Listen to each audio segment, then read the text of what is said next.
हाय बच्चों, आलू की दुनिया में आप सबका स्वागत है। आज हम आप सबको अपने अपने बारे में कुछ विशेष बातें बताना चाहते हैं। चलो शुरू करते हैं।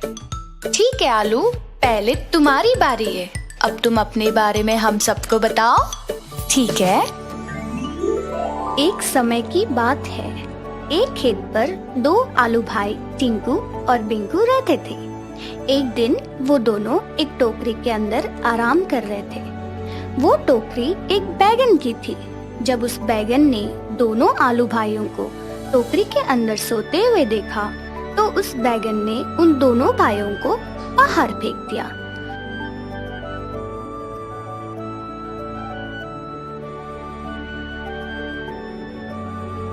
दोनों आलू भाई रोते हुए घर गए। उन भाइयों की माँ घर पे उनका इंतजार कर रही थी।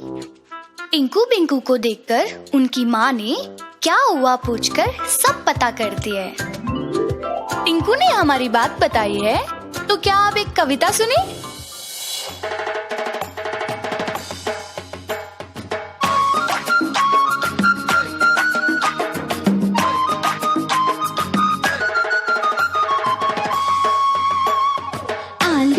चालू बेटा कहाँ गए थे? बैंगन की टोकरी में सो रहे थे। बैंगन ने लात मारी रो रहे थे। मम्मी ने प्यार किया हंस रहे थे।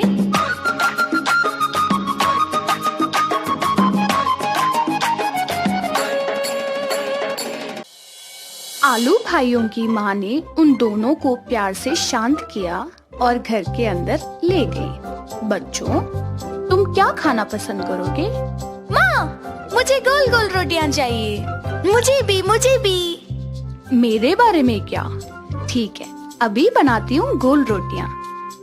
जब आलू भाइयों की माँ रोटियां बना रही थी, दोनों भाई खुशी से गाने लगी।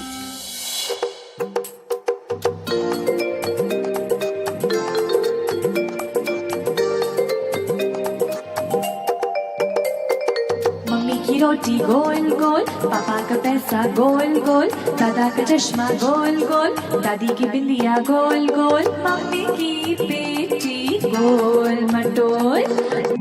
उन रोटियों की खुशबू इतनी अच्छी थी कि उसके पड़ोसी टमाटर आलू भाइयों के घर आ गया। वाह, गोल रोटियां! हाँ टमाटर, ये रोटियां बिल्कुल तेरे जैसी गोल है। आलू पापा ने टमाटर को घर आते हुए देखा। हाँ, अब टमाटर की बारी, लेकिन टमाटर के बारे में हम बताएंगे।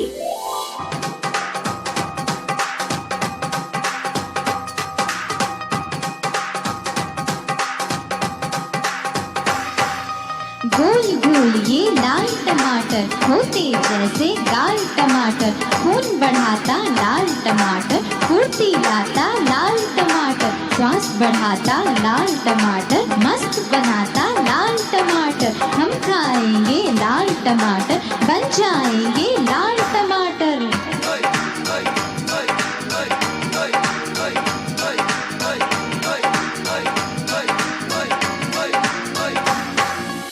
जब सब लोग गरम गरम स्वादिष्ट रोटियां खा रहे थे, तब टमाटर ने खिड़की के बाहर कुछ रंगीन देखा।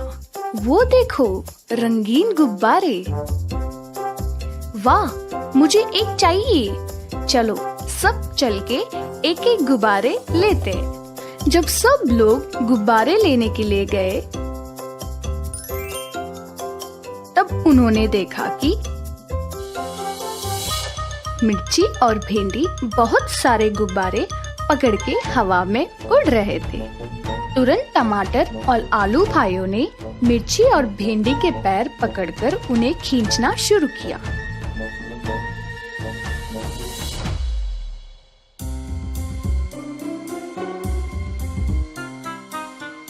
पर वो उतने ताकतवर नहीं थे, इसलिए टमाटर और दोनों आलू भाई भी हवा में ऊपर उड़ने लगे। तभी एक बड़ा ताकतवर बैगन आया और सबको उन गुब्बारों को धीरे धीरे छोड़ने के लिए बोला। और वो बैगन उन्हें नीचे खींचने लगा। बहुत जल्द सब लोग जमीन में उतर गए। सब लोग अपने अपने घर खुशी खुशी लौट गए और सो गए। अगली सुबह मुर्गा जोर से बोला, कुकुरकू, कुकुरकू, कुकुरकू। टिंकू, बिंकू, बैगन, भिंडी और टमाटर मुर्गे की आवाज से जग गए और इकट्ठा हो गए। ओए मुर्गे, क्या हुआ? तुम सब लोग के लिए एक विशेष यात्रा की योजना बनी है। अगर तुम सब लोग जाना चाहते हो तो सब बंदोबस्त कर सकता हूँ। एक यात्रा? पर हम लोग जाएंगे कैसे? ट्रेन, रेलगाड़ी में। ट्रेन, रेलगाड़ी में? बहुत मजा आएगा। हम लोग तैयार हैं। सब लोग खुशी खुशी ट्रेन, रेलगाड़ी आने की जगह पर पहुंच गए और सफर का मजा लेने के लिए तैयार हो गए।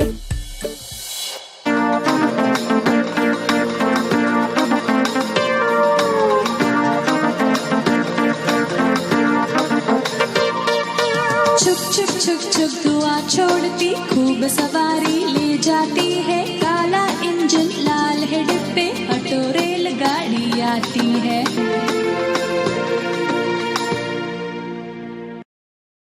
चंद्रमा की कहानी। बहुत साल पहले रहता था चंद्रमा। चंद्रमा को लगता था कि संसार की सारी रोशनी केवल उसी में रहती थी और इस बात का उसको बहुत घमंड था। एक दिन पृथ्वी चंद्रमा के पास आया। चंद्रमा कहीं दूर कोई उज्जवल चीज को गौर से देख रहा था। इतनी गौर से क्या देख रहे हो चंद्रमा? वहाँ कुछ चमक रहा है, बस वही देख रहा हूँ। ओह, वो तो सितारे हैं। उनके अंदर रोशनी की वजह से वह चमक रहे हैं। सच में? क्या वे मुझसे भी ज्यादा उज्जवल है? नामुमकिन। हाँ, ये बिल्कुल मुमकिन है। वे बहुत चमकते हैं। बिल्कुल नहीं, रात के समय तुम मेरी वजह से उज्जवल रहते हो। लोग मेरी रोशनी की सहायता से अंधेरे में चल पाते हैं। अच्छा ठीक है, अगर तुम्हें मेरी बातों पर विश्वास नहीं है तो क्यों ना तुम सितारों से ही जाओ पूछो। हाँ, मैं यही करूँगा। पर मुझे नहीं लगता तुम इतनी दूर तक यात्रा कर पाओगे। ये लाखों मील दूर रहते हैं और तुम इस अंतरिक्ष के माध्यम से वहाँ तक कभी नहीं पहुँच पाओगे। मुझे कोई फर्क नहीं पड़ता वे कितना दूर रहते हैं। मुझे बस ये साबित करना है कि मैं ही सबसे उज्जवल हूँ, ना कि कोई बेकार सितारे। चंद्रमा सितारों की ओर निकल पड़ा। वह चलता ही रहा, पर इतनी तेजी से जाने के बावजूद वो वहाँ तक पहुँच ही नहीं पाया।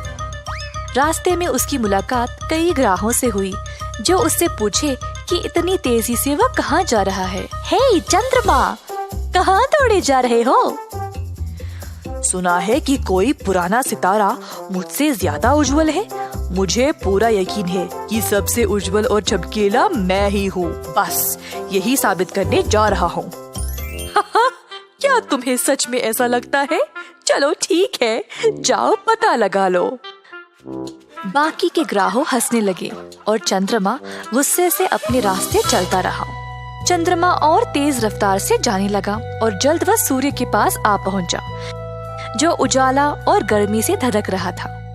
हे चंद्रमा मेरे दोस्त, कहाँ जा रहे हो?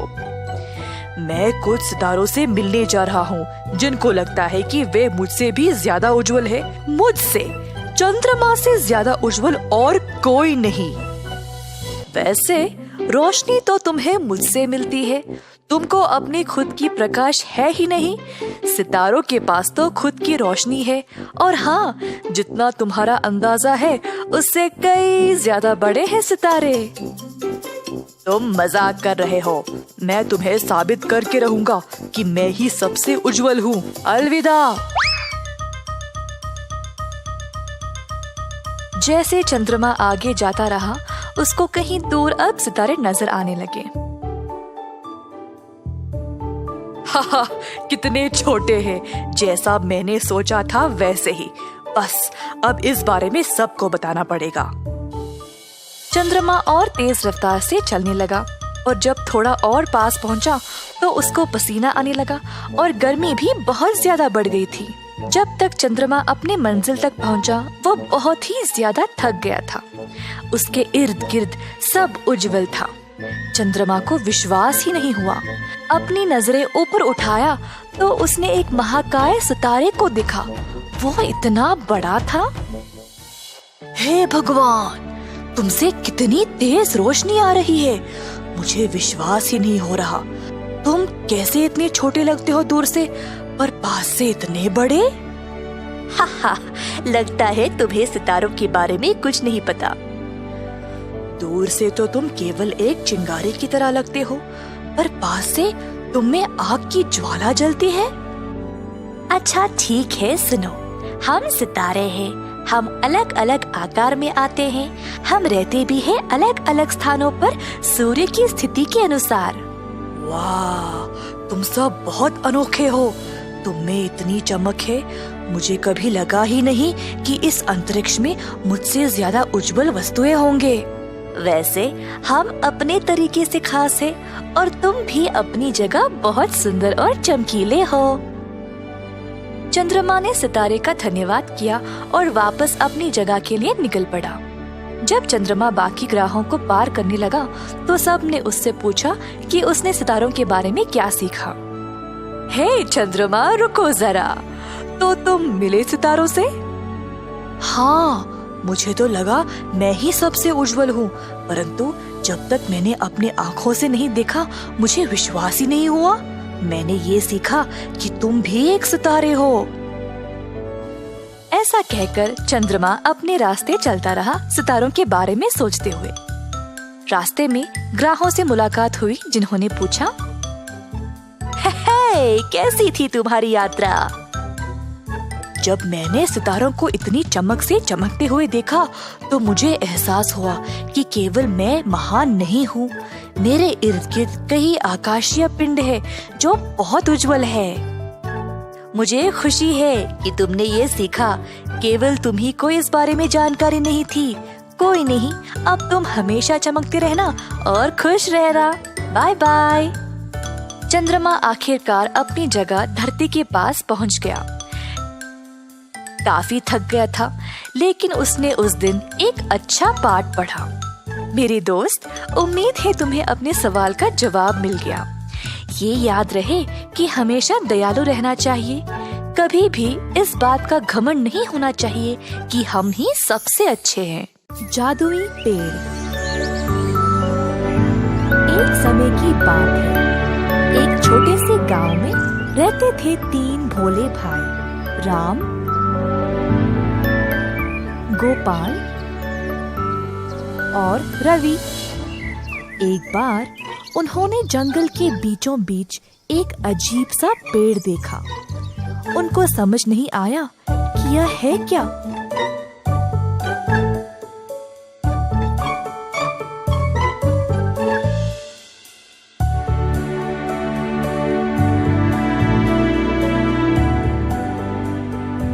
और आपस में उलझने लगे। मैंने एक अजीब सा पेड़ जंगल में देखा। उसके कोई पत्ते नहीं थे और बहुत ही अलग लग रहा था। सच में? मैंने भी वही पेड़ देखा, परंतु तुम जैसे बोल रहे हो वैसा तो नहीं था। पेड़ बहुत ही सुंदर और लाल कलियों से भरा था।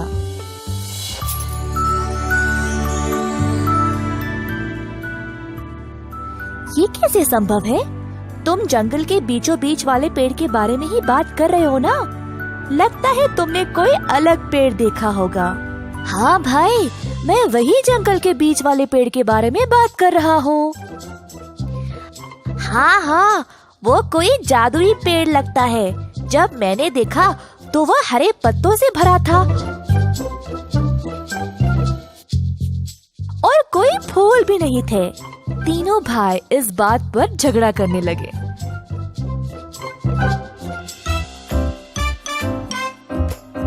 पास में एक ब्राह्मण उनकी बातें सुनकर हंसने लगा।